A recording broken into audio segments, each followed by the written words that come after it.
Okay, everyone, my clock says 6 o'clock and we are going to start right on time. First of all, welcome and thank you so much for taking the time to join us this evening. My name is Carla Aiken. I'm one of 3 guidance counselors who will be sharing some of our knowledge and our experience tonight. We offered this presentation actually for the first time last year, and the response was overwhelmingly positive. So although it definitely looks a little different this year, we know that there is still a need and a desire on the part of parents to be informed and to be able to help your child. So our goal tonight really is to equip you with tools and information. So as the slide says, we're here to equip you really to make informed decisions about your child's high school education, but also to equip you to make informed decisions about your child's post-secondary pathway, really by introducing you to the tools that we use in guidance. The agenda, as you will see, is quite lengthy. If I can get to it, hold on. So the agenda actually is quite lengthy, and we've timed this out to be approximately an hour. So obviously, if you have to step out and leave, that is not a problem. We are actually recording this session, and we will be sharing it as well as the PowerPoint that we're using. And I will show you in a couple of minutes where you will be able to access, again, if you can't stay for the whole presentation. So the first thing I'd like to do again is quickly introduce ourselves.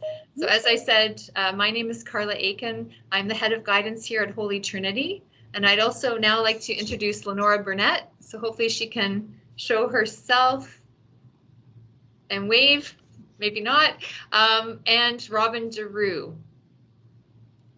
So these are the 2, there's Robin. Okay, these are the 2 other guidance counselors that work with me at Holy Trinity. And just, I guess, to start off, hopefully you know that we divide our students up by their last names. And typically, we have the privilege of owning these students all the way from grade 9 to grade 12. So it means that students and families really have an easy access point if they have any concerns or issues. This year, my alphabet of families, it ranges from last names A to G-O. Mrs. Burnett is from GR to O, and Mrs. Drew is from P to Z. We've all worked at Trinity really since it opened in 2001, and we have been working together in guidance since 2004. In other words, we have a lot of experience, we have a lot of strategies built up over the years, and we're excited to share some of those with you tonight. The bulk of the evening is going to be looking at the 4 different pathways that students can choose after they leave high school. We're each going to champion a destination, and as I said before, share some resources and tips that we think will help you help your child. At the end, we would definitely be happy to answer any questions that you might have. And we ask that, I guess, as we're going along, if you have questions, you can enter them in the chat bar, or you can save them till the very end, and you can unmute, unmute yourself, and basically we'll try and answer those again at the end. The first resource that I'm going to take you to that we really are using more and more in guidance, especially this year, is our school website. Obviously, we're trying to become a bit more paperless and reduce the number of touch points throughout the school. So we have started to use our website to drive some of our communication. Whoops. Right now, I'm just going to quickly take you to the website and just to highlight again some of the things if you're not familiar with what our website can show you. First of all, obviously, our morning announcements are scrolled there every day. So if your child is at home doing virtual schooling, you can see those listed. We also basically record our morning announcements every day. We then upload them to our YouTube channel so families can, again, stay informed, and you can watch those from home as well. We also, obviously, if there's any urgent news items, they are put on our banner, as well as listed in the latest news column on the website. If you're not a Twitter person, you can still see what we're tweeting out, so you can still, again, stay up to date with any school announcements or activities or events as we are able to have them this year at school. The other thing I'd like to show especially is under guidance, we have a new tab called a video library. With everything being virtual these days at the school, we are able to actually do a lot of recording. So any of the workshops and sessions that we're doing this year, we are recording those, and then we are uploading to this video library, which is on the school website. So everything from our grade 12 grad assembly, how to apply to college, the workshop that we just did on how to apply to university. Again, that is always there for students who may have missed that day, or again, if they're at home doing virtual school, or if they just want to watch it again, that is always there. So hopefully by Monday, the session that we are recording right now, that will be there. So if you have to leave, you can always come back and catch the rest of it. Again, it's under the guidance tab and it's under the video library. The other important thing that I think you will want to print off is important websites and online resources. This is a one-page file, and this will be all of the websites and the tools that we are going to share with you tonight. So again, after tonight, you can download that file, and then you can print that so you have that to use in your home. The other piece of paper that typically students come to guidance to access is the community service hour form. That is now linked to the community service hour. Again, this little tab under guidance, and people can go home. You can read what is going to be accepted for community service hours, as well as download the service hour form, fill that out at home, and again, you can bring that into guidance to hand that in. So there's lots of information under the guidance tab. The other one I wanted to point out is under the parent tab, grade 10, 11 parent information. That is where we will be uploading tonight's PowerPoint. So you can find that there again, probably on Monday. And under the student life tab, there's lots of great things again under there, including transportation. But the one I want to highlight especially is financing your education. So this evening we'll be sharing some of the costs of college and university, in particular pathways, and financing your education, especially if your child's in grade 11. You might want to start to look ahead and look at the package that you can download from there, again, to look at scholarships and bursaries. The other thing that is here that is probably relevant, especially to our grade 11 students, is the application for the school letter and the Titan Award. So that is something that students can apply for in grade 11. It is an honor that's given out at the academic awards, and that is to honor students who have high academic achievement, but who are also strongly involved in their school community. So again, that is under the student life tab. So lots of great information on the school website, and I would encourage you to, again, to visit that and become familiar with what is there. So I'm just going to go back. Whoops. Okay. So the first person that is going to take over from me and talking about the skilled trades is Ms. Giroux, and you couldn't find a better champion for that pathway. Perfect. Thank you, Ms. Aiken, for that welcome. Ms. Aiken, I'm just going to ask if you could watch the lobby and invite anyone in that happens to join during my part of the presentation. Welcome all, and thank you for being here. Tonight's agenda will touch on a number of key topics about the skilled trades.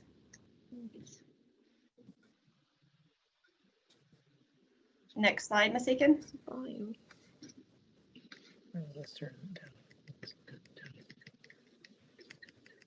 Sorry, guys, just a second here.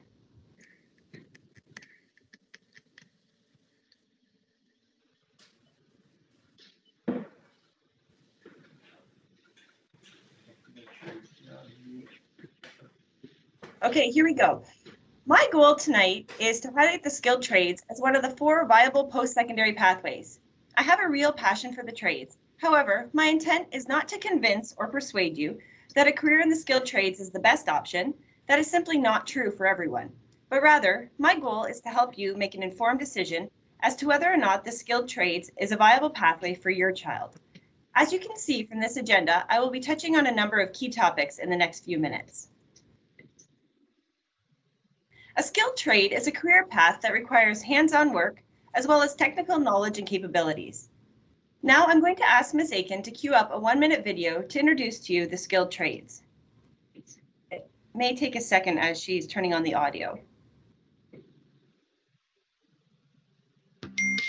Apprenticeship is a post-secondary learning option for individuals interested in learning a skilled trade. Apprentices work as electricians, carpenters, plumbers, cooks, and mechanics in the construction, manufacturing, transportation, and service sectors. Apprentices spend 80% of their time learning on the job from a mentor and 20% learning at school or a union training center.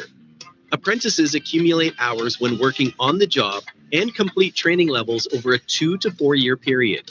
At the end, apprentices write a multiple choice examination, and those who pass become fully certified journey persons. There are plenty of full-time employment opportunities in the skilled trades.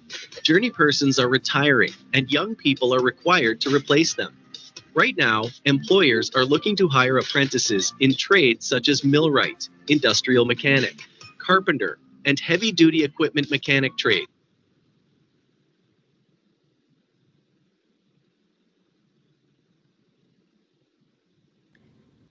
Okay, thank you, Ms. Aiken. This video, it's actually a 3-minute video. We just showed the first minute for today. This video is shared each year with the students who are signed up for the trades presentation. It will be posted along with this presentation, so please take the time to watch it. As the video stated, there are 140 different trades within the 4 sectors. In the construction sector, workers design, build, and maintain infrastructure like our homes, schools, hospitals, roads, and parks. In the motive power sector, workers build and service the motors we rely on, our vehicles, planes, and lawnmowers, even our ski lifts. In the industrial sector, workers keep manufacturing industries running day to day. They design, build, and maintain equipment, building efficiencies into the industry. And the service workers perform many of the services we rely on each day, like food preparation, hairstyling, aesthetics, and social services, to name a few. What is an apprenticeship? It is an on-the-job training program for those interested in pursuing a career in the skilled trades. 80 to 90% of the time is spent on-the-job training, with 10 to 20% of the time in-class learning. Depending on the trade, an apprenticeship can last 2 to 5 years. I'm going to read a quote from Monty McNaughton. There's a problem on our horizon. Ontario is facing a shortage of workers in the skilled trades. The solution is clear. We need to let young people and their parents know that a career in the trades is exciting, fulfilling, and lucrative. These are well-paying jobs. Tonight, my hope is to be part of this simple solution. There is a shortage right now and in the years to come. These jobs are in such high demand. Every time we hear from our local manufacturing companies, the message is clear. They are in need of skilled tradespeople. So there are many benefits to a career in the skilled trades. First is you earn while you learn. That's right, you can avoid student debt and literally be paid to learn your job.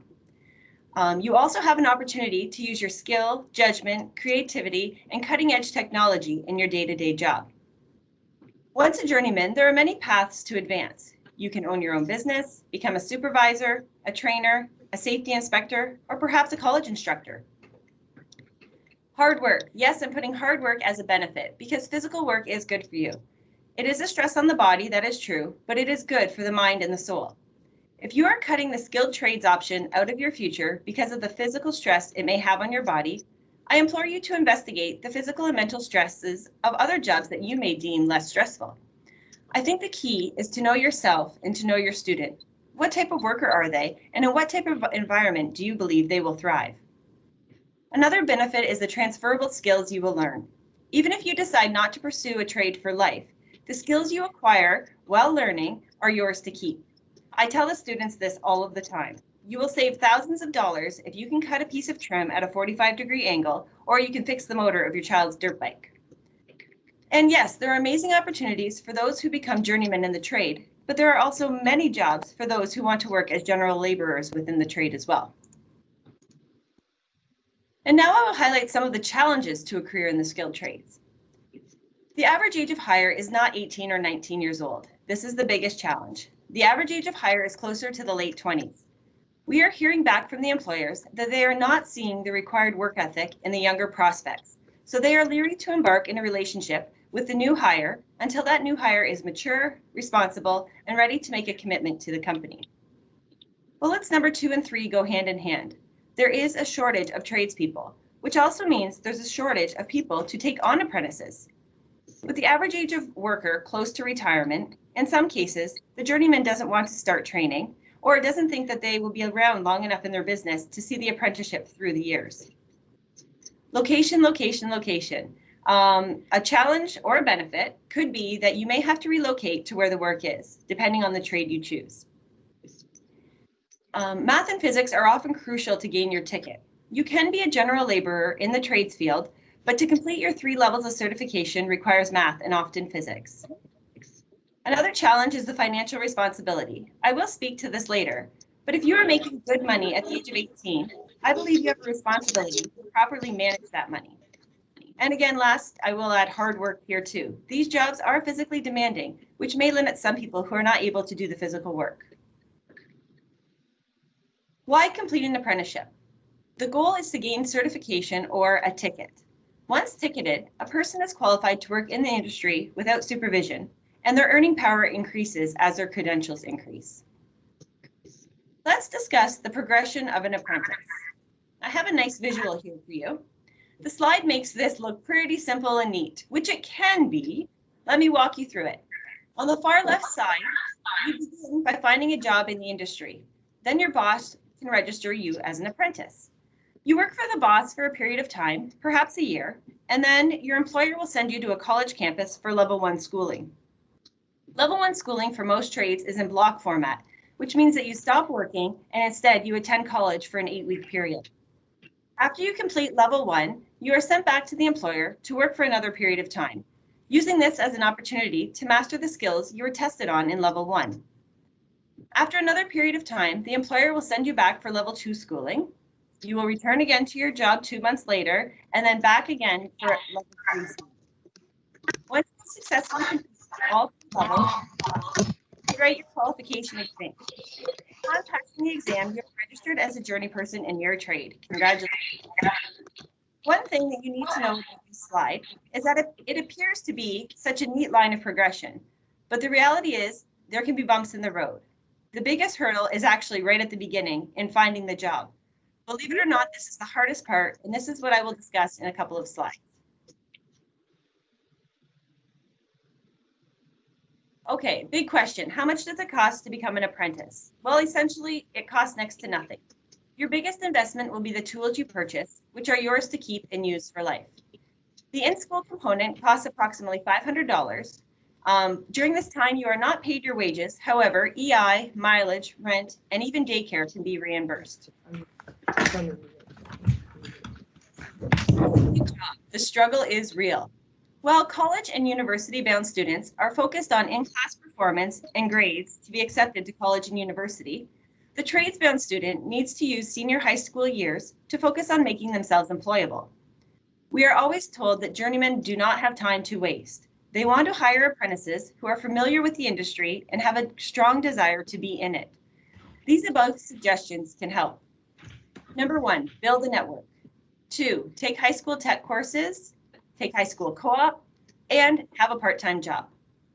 Please let me share with you some success stories that our students have found by doing a high school co-op or a part-time job.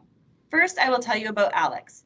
Alex had a part-time job at a car dealership in his hometown in Haldimand County. Alex wanted to be a body repairman, so he took a part-time job mopping the shop floor and cleaning the bathrooms at the dealership every Saturday. The mechanics and the manager at the dealership knew Alex by name and often talked with him about a job in the industry. The managers knew him and appreciated his work ethic and his time management skills. So when it came time to seek a job, Alex definitely had a leg up in this industry. Do you want to go tomorrow? We have many success stories from our high school co-op students as well. Students like Andrew and Jacob, who entered as a part-time co-op student, and by the end of the semester had full-time employment offered to them by their employees.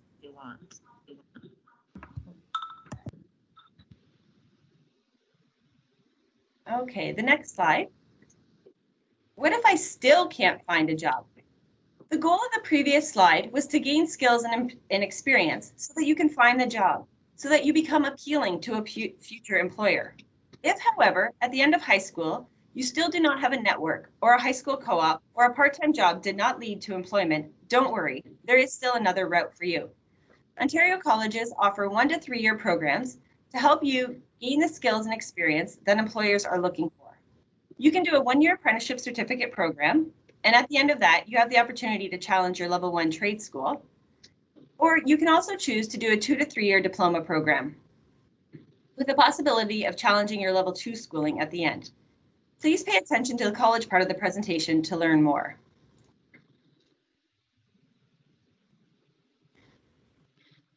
Shifting gears here a little, I want to speak about the importance of financial management for a student considering a job in the skilled trades. In the early years, there is a great earning potential. Often a student has geographic mobility, very limited education costs, staged wage increases, and possibly seasonal wages, which may require yearly budgeting.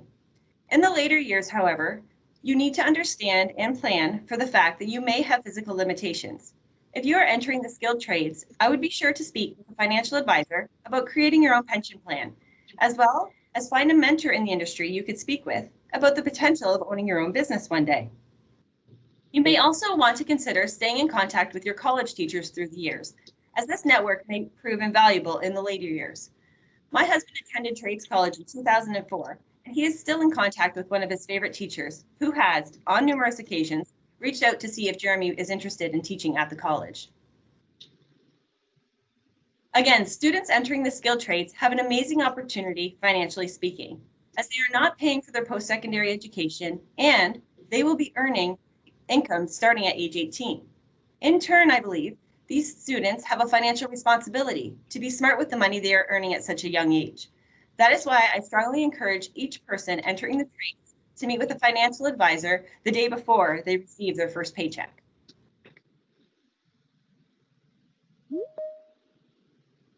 So, suggested steps in high school. This is the last part from my trades presentation this evening. While in high school, we strongly encourage the students to take tech courses. I cannot stress enough the value of enrolling in a co-op placement, completing math and physics courses, using this time to network, possibly job shadow, find a part-time job in the industry, even if it's sweeping the floors, work towards getting your driver's license as quickly as possible, and complete online assessments and watch YouTube videos to help you learn more about the trades and the right fit for you.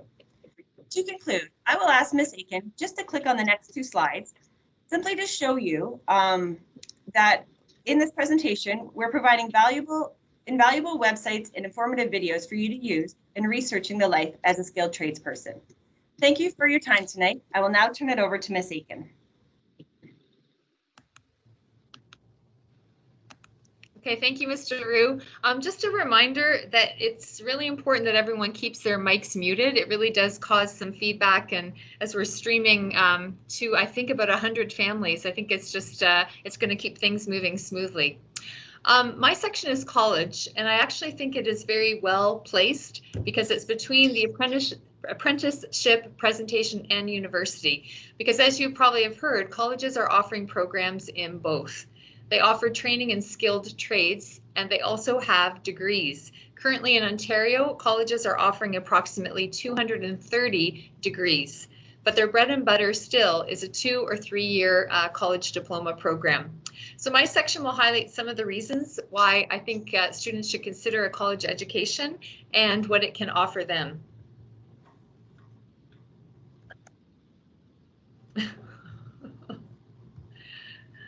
Sometimes my thing is sticking here. Okay, the other topics that I'll cover are the different types of programs offered at a college, tuition costs, what is meant by a competitive program, and again, sharing some online resources for you to follow up with at home.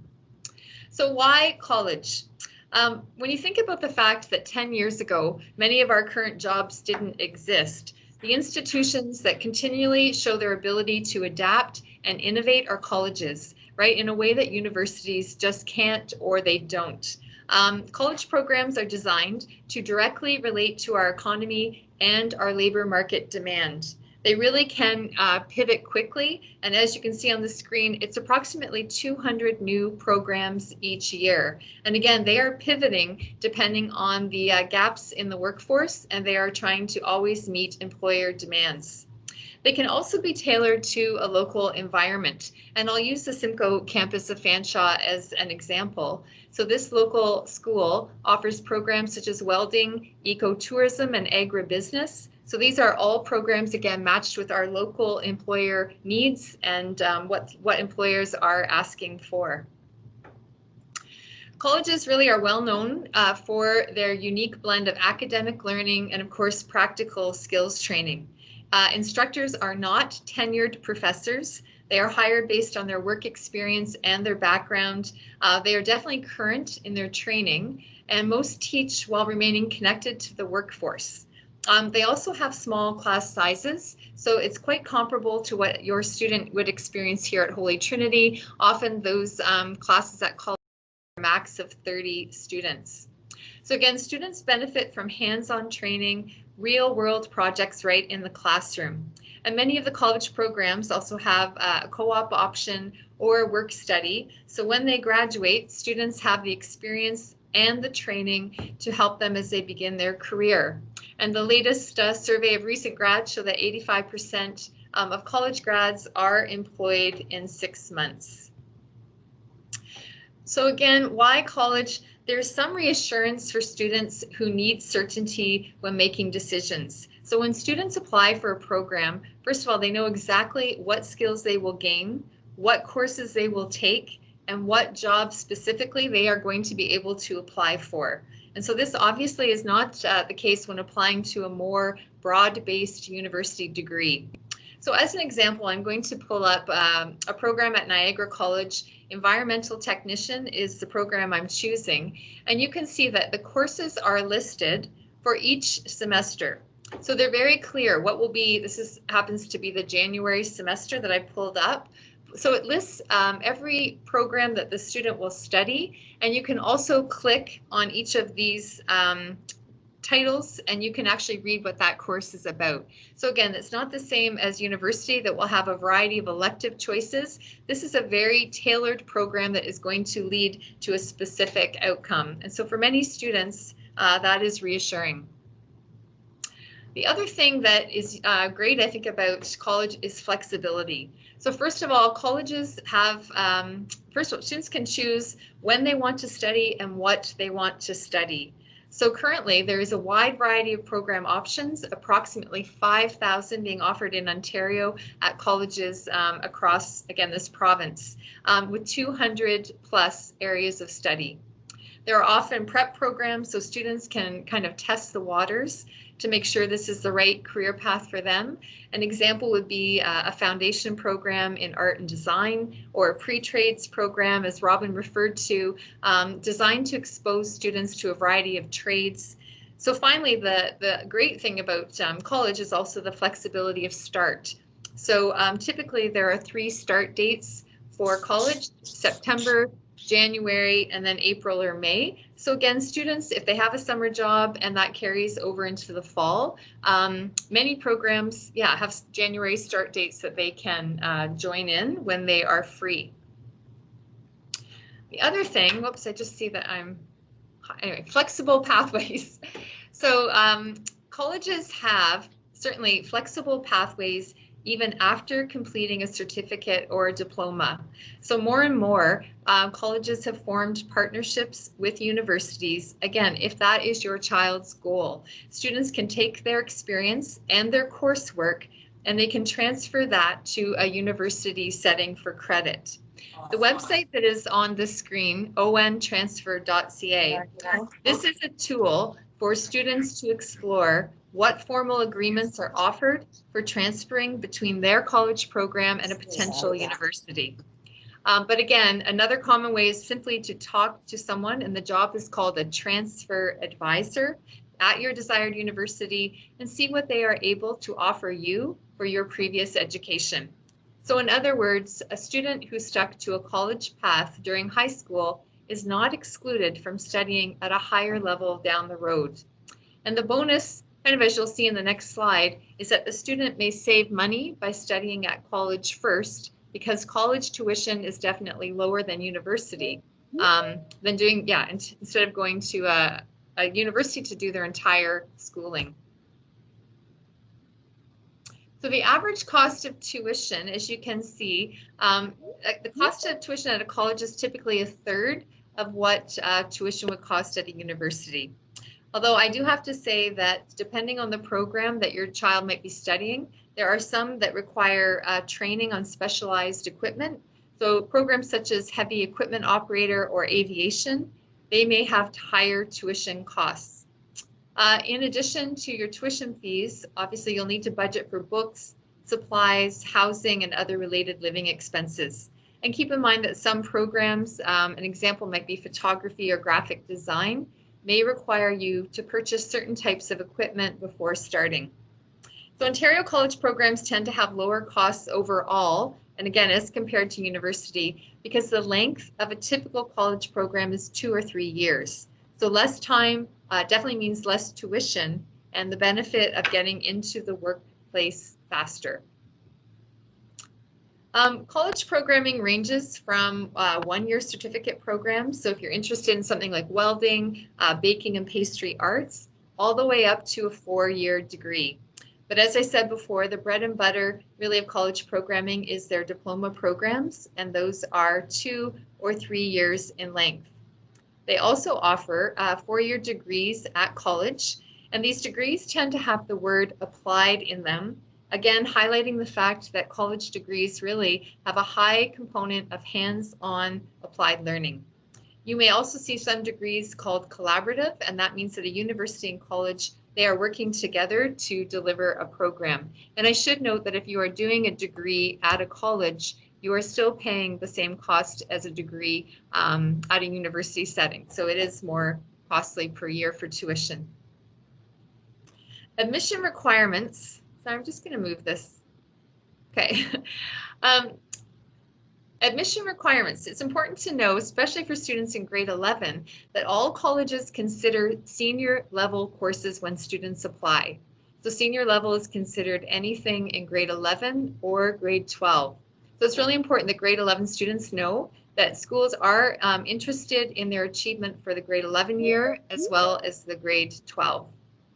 Colleges can only require college level courses when applying to diplomas, right? They cannot demand any university level classes for admission.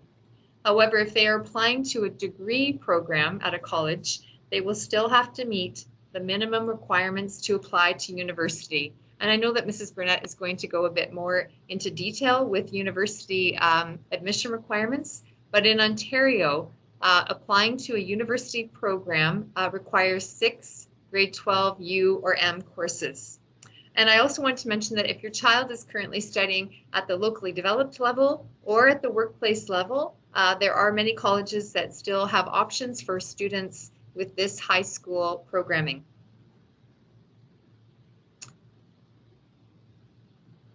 The important thing, again, to research when you think about potential college programs is the admission requirements.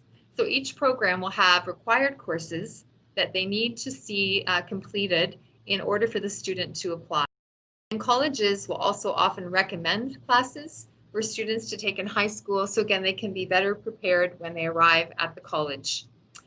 Some certain college programs may have other admission requirements, such as an audition, a portfolio. There is an exam for many healthcare programs. It's called the HOE. I'm not sure if I'm pronouncing that correctly, but it's the Health Aptitude Occupation Exam.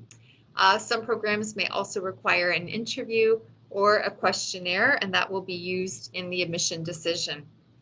And I will mention that of the 26 colleges in Ontario, the majority of them do not give preference to students completing university level courses. So a mark is a mark is a mark. There's no benefit to a student applying to college to do anything other than college courses. However, currently 2 schools are still giving grade differentials. So Conestoga and Centennial are using a grade differential formula when calculating admission, meaning that students who do U or M level classes, they will have an advantage over those who do college level classes. But currently it is just for those 2 colleges. This is a screenshot of one program, I believe it was at Humber College for architectural technician. As you can see, again, college admission requirements are very clear. In this case, the student must present with 1 English mark. It could be a grade 12 college English or grade 12 university, plus a grade 12 math or a grade 11 math, with a minimum of 65. But if you scroll down, you will also see at Humber that they make their decision based on the 6 highest senior level credits. So again, that's grade 11 or 12 credits, and they can be at the college level. So that is just something that every school, you'll have to, again, dig deep to what are the admission requirements looking for. I just want to touch briefly on competitive programs. So typically, it just means that there are more applicants than there are seats. And typically these programs are related to healthcare, right? Like nursing, diagnostic imaging, dental hygiene, paramedic, but it could also be programs like aviation, animal care, film production. So it's really important, again, to research, talk to college advisors about the best path for entrance to those competitive programs. Some may require or recommend a 1-year prep program, which may give you a leg up in terms of your admission. And how can you find out what those competitive programs are? Well, if you go to ontariocolleges.ca, first of all, that is the one-stop shop for all Ontario colleges to share information about their programs and admission requirements. So you would go to ontariocolleges.ca. Under the Applying tab, you will see that Highly Competitive Programs is here. When you click on that link, it will allow you to view every single program that is, again, this year. So it's always updated yearly, which programs have more applicants than seats for them. So again, that type of research, I think we're all going to be stressing. It's a perfect time. Your child's in grade 10 or 11. This is the time to actually start, whether you don't have that time-sensitive crunch of making a decision. Obviously, we usually encourage students to check out the open houses. Normally, there are fall open houses at campuses and spring open houses.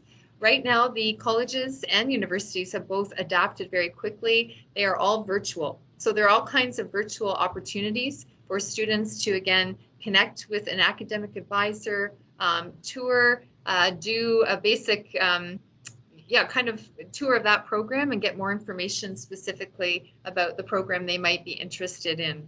Academic advisors are always happy to communicate with our students and with their families. Again, these resources are going to be key as you're researching the college destination, and they are part of that one-page handout that we will be linking and highlighting again at the end of this presentation. If your child has no idea, but they are probably college bound, a few of the colleges have come up with some great career planning tools and quizzes. So Humber Career Finder, the Idea Generator at Sheridan College, Fanshawe Pathfinder.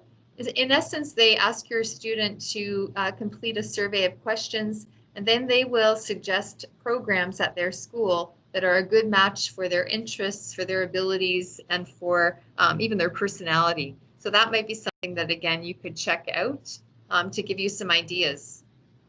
Another great resource that is on the college website, ontariocolleges.ca, is it has the option to search by category. So perhaps your child doesn't know the exact name of the program they're interested in, but they know what subjects they like, and they kind of have a general area of interest. You can search by category and you can find related programs. The application for our grade 12s right now is in full swing. We just did the college application workshop last week, so they're definitely in that mode, and we are asking all students to apply before the Christmas break. And typically that is true every year. The college deadline is February 1st to be considered as equal with all applicants that meet that deadline. And so again, if you are here as a grade 10 or a grade 11 parent, this is a great time to do that research, because grade 12 really has a time crunch of having that application decided and ready to go before Christmas break. The cost this year is $95 to apply. That will get you 5 choices, and the college application is limited to only 5 choices. You can use up to 3 per school, so 3 of those 5 choices could be for one college. Students must confirm by May 1st, so they must decide of all the offers they received, which school they are going to go to. And again, this year the application is linked to OSAP. So your student assistants can see which program you were accepted to, and that will link up the hopefully the bursaries that your child is eligible for. I think that's all from me, and next we're going to be hearing about university from Mrs. Burnett. Welcome to the university pathway. Many careers require university. We need psychiatrists for our mental health. We need doctors, naturopaths, and nurses to look after us, engineers to build our cities, veterinarians to look after our pets, and teachers to teach our children.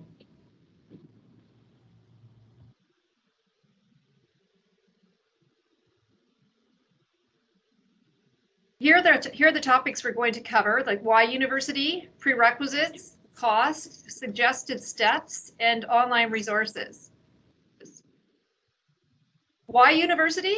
Well, this is a question many have come to ask. Why would I want to spend all that money and then my child not be guaranteed a job? Some say the trades are where it's at. Others say my child could earn more money going to college and be trained for something specific. There is some truth to all of these points, but there still is good reason for university as a pathway. I recently had a conversation with one of my colleagues this week regarding this very topic, and she was saying there's nothing like university to invest in the mind. University does develop many abstract skills, and because the skills aren't always hands-on, we can't see them, but they're still very valuable. So why spend your time and money on university when you could get a good paying job with a less than a 4-year commitment and at a cheaper cost? Well, your child may be interested in one of the careers that require university. They may be one of the thinkers of the world and wouldn't be satisfied with anything less than a university education. It's often the degree that can move one up the ladder from an entry-level position to manager. And for many jobs, even outside of the science, tech, health, and education fields, you need a bachelor's degree just to get your foot in the door. And if you check online, there is much proof that there is a greater potential for higher income with a university degree. That's not a guarantee, and it does depend on the career. So many employers are looking for the collaborative skills and critical thinking skills that university teaches, along with the ability to communicate and solve theoretical problems. My daughter asked me to add this last point, and she actually enrolled in a master's program this fall to recreate the network she wishes she would have realized the importance of while doing her first year degree.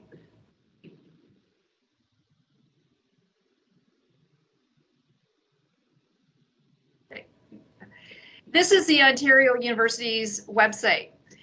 Learning how to maneuver this website is critical if you want to know any and every detail about university programs in Ontario. I've used nursing as the example here. You can see that Brock required a 90 to 95% average last year for entrance into nursing. And that average is typically based on the top grade 12 U and M courses. And someone asked what U and M stands for. So U is the university level, M is mixed, university and college, and then C courses would be college level. So in order to go to university, they have to have grade 12 U and mixed level courses. Here you can see some of the prerequisite courses required to be eligible for the nursing program at Brock and McMaster. Same courses, but Brock states a minimum of 75% is required in each of the prerequisites of English, biology, chemistry, and a grade 12 university level math. Just in case you didn't know what SCH4U, for example, meant on the previous page, I just want to highlight where you can go to get answers to questions you may have in trying to understand the website. And if you scroll to the bottom of the page, you'll see a link to common course codes. You'll even find a checklist for university research.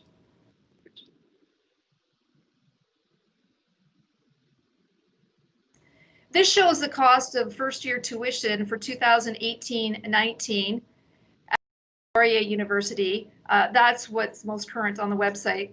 The cost of tuition for a Bachelor of Arts degree, for instance, was about $6,700 for year one, and the cost of tuition for the business program was $9,000 and some.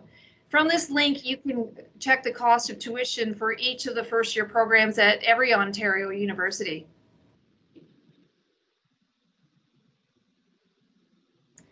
I really like that the University of Waterloo has a budget calculator. I'll warn you, it can be frightening when you see the total cost for 1 year living away from home. It is the living away from home that costs so much, residence and meal plan. From the budget planner for the University of Waterloo, I chose accounting. So tuition was approximately $7,700 and books and supplies around $2,300. And then with the casual meal plan and personal expenses, it estimates around $23,000 per year.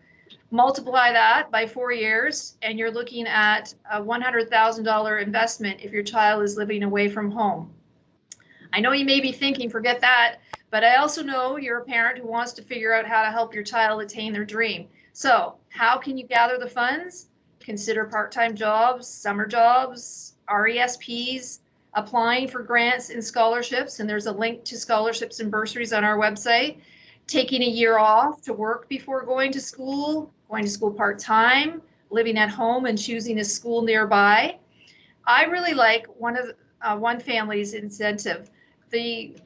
The kids paid the first year 100% to see their commitment and had to have that saved before they went off, then 75% the second year, 50% the third year, and then the parents covered the cost of the final year. So it might be fun to start having the conversations and see what options best suit your family situation.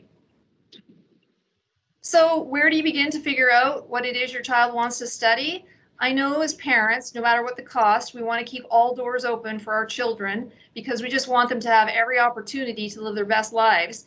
And as we have seen with the example in nursing, you need the 6th grade 12 UNM courses, yes, and academic courses are required in grades 9 and 10 to be able to take those U-level courses in grade 11 and 12. But it's not just having the U-level courses that's important. Being able to get good grades in the academic level is key. Those learning skills on the report cards are important habits to develop while in school, as employers want workers who are going to show up every day and take the initiative to do a great job. So establishing those habits in high school is very helpful. Knowing your passion can help you get through the challenges when the going gets tough. Exploring this website to know what courses are needed is helpful to making wise course selections. Universities are also looking for leaders and well-rounded individuals, so getting involved is important as well. And as Ms. Aiken said, it's very helpful to go visit the schools, if even a virtual visit. So go to the school websites and check out their virtual tours and open houses. Speaking to people doing the job you want to do is most helpful. It's hard to know if you're going to like being a chiropractor if you've never been to one, right? So, and it's hard to know which university to go to if you haven't seen it or if you haven't spoken to students who have gone there. So the more conversations you and your child have, the more you'll gather the golden nuggets of information that can help you make good choices. And Christmas holidays provides a great opportunity to have these kind of positive conversations. Here's a list of great websites for researching all degree programs, whether they be through university or college, and you'll have access to these websites when you visit this PowerPoint under the parent tab of trinitycatholic.ca. Grade 12s are currently in the process of applying to college and university, so that could be your child at this time next year. Even though the deadline is January 15th this year for university, we recommend they apply before Christmas. It costs $150 to apply to 3 universities or to 1 university for 3 choices. So you saw the deadline to confirm for college, Ms. Aiken shared, was May 1st, and for universities, it's June 1st.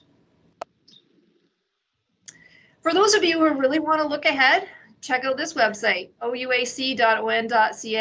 It's very helpful if your child is thinking of graduate studies, which would come after those initial 4 years of study for a degree.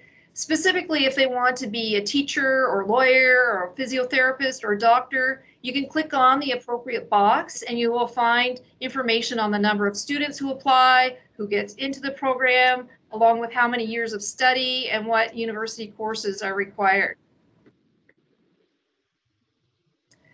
We are not by any means expecting that your child is going to know what they want to do by the end of high school. What we do want is that they know where the tools are when they need them. If your child is saying, I have no idea what I want to do, they are certainly not alone. And this is a list of things to help your child figure out what they love to do. Parents often know their kids best. They remember stepping on the Lego blocks of the kids who love to build. If you ever hear your child say, I don't understand how he or she doesn't know how to do that, it's so easy, that may indicate what their gift is, those things that come easily to them. Seeing which courses our kids get most excited about can indicate where their passion lies. Doing surveys can be fun to see which careers are matched to your child's interest. And that leads us to my blueprint. So last year was our first year of registering for courses with my blueprint. The course calendar for next year is not yet created for the upcoming year, but soon. And students, in the meantime, have access to the excellent surveys to do, which will link to recommended careers and pathways. And students can access this from their D2L, their Brightspace. Just look for the M in the blue dot. And you can, when you get to the website, you can check out the video links that I've posted here for more instruction on how to make the best use of that website. As mentioned at the beginning of the evening, our goal is to equip you with tools and information to guide your child in researching post-secondary options. More important than any of the tools we provide is being present to your child and doing whatever you do from a place of love and peace and joy, just like Christmas.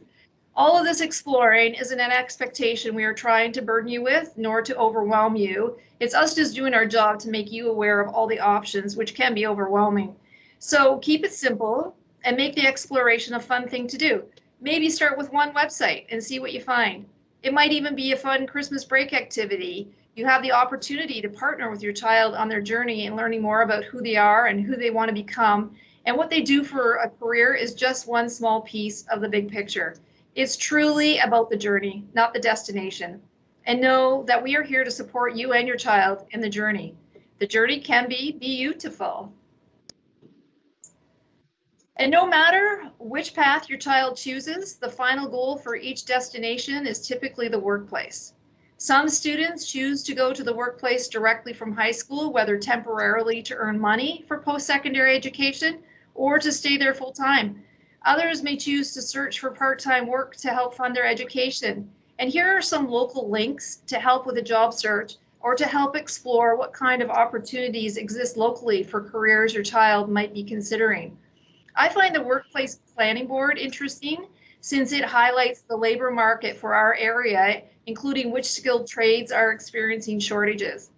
It's helpful to look at the unique aspects of each of them. And if your child is thinking of living locally, it gives an idea of what jobs are in demand in our local area, how much pay to expect, and what requirements they are looking for. Whether your child is seeking part-time or employment or thinking about full-time employment down the road, they will likely require a resume and cover letter and be part of an interview. My blueprint has much information on resume writing, cover letters, and job search skills. And hopefully the Employment Center also receives renewed funding in December to help support students with job search.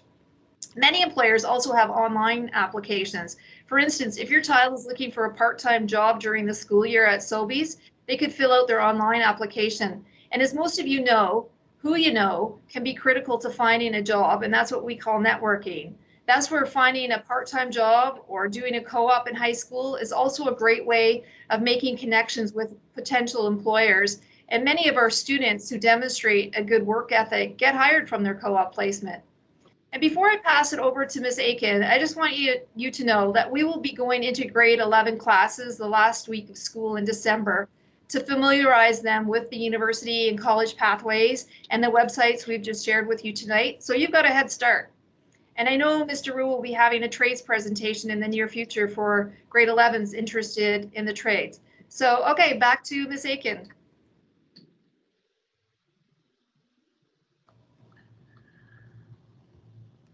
Actually, it's back to all of us. I think this is a time I haven't been able to see the chat bar, so I don't know if questions were being put in the chat session as we went along. Hopefully one of you have been monitoring it, but it's also a chance for parents to, at this time, if you want to unmute yourself and ask any questions about any of the destinations, any of the resources that we're sharing, basically anything.